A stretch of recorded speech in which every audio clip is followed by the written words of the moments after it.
Now at 6:30, the Federal Reserve has announced its first interest rate hike in several years. The decision comes as inflation stands at a near 40-year high. The key short-term rate rose a quarter percentage point, but officials have hinted at larger or more frequent rate hikes in the coming months. The Fed kept rates at zero since the pandemic started to support spending and job growth. Now consumer demand is surging and supply is struggling to keep up. By raising interest rates, the Fed hopes to curb inflation without sending the economy into a recession. And with interest rates on the up and up, there are some inevitable downstream impacts. We thought we'd take a closer look at some of those a little more in depth. As Fox 12's Simon Gutierrez explains, it's not just as simple as turning the thermostat on the economy up and down.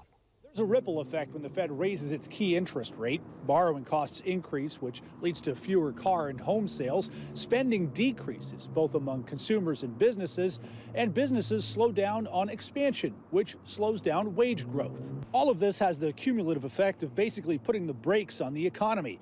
When the Fed took this step in the 1970s, it triggered a massive recession, which hurt a lot of people, but the economy did eventually recover and inflation got back to normal levels. This time around, the interest rate increase is much smaller, just 0.25% compared to the 20% increase in the 70s.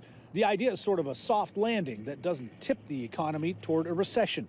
But the reality is that ordinary people, workers, are the ones that feel the impact, both of inflation and of what the government does to bring inflation down.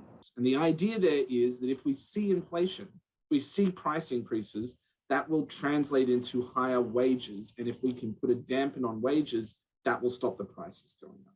But the reality is, at any point when businesses are raising prices like that, there's also the profit share as well as the labor share going into their costs. And we have not had at the federal level a macroeconomic policy that is oriented towards protecting workers' gains while perhaps compressing that profit margin of businesses so that we can have strong growth without that inflation that erodes real people's purchasing power. Rowan Gray is a law professor and expert on monetary policy at Willamette University. He thinks a better solution to problems with inflation is to address the supply chain issues that have contributed to many of the higher prices. He also says the government could offset the impact of those higher prices by subsidizing other expenses, like canceling student debt. Now, the Fed has managed a soft landing with interest rate increases before, most recently in 1990, when the Fed increased interest rates without increasing unemployment. I'm Simon Gutierrez, Fox 12 Oregon.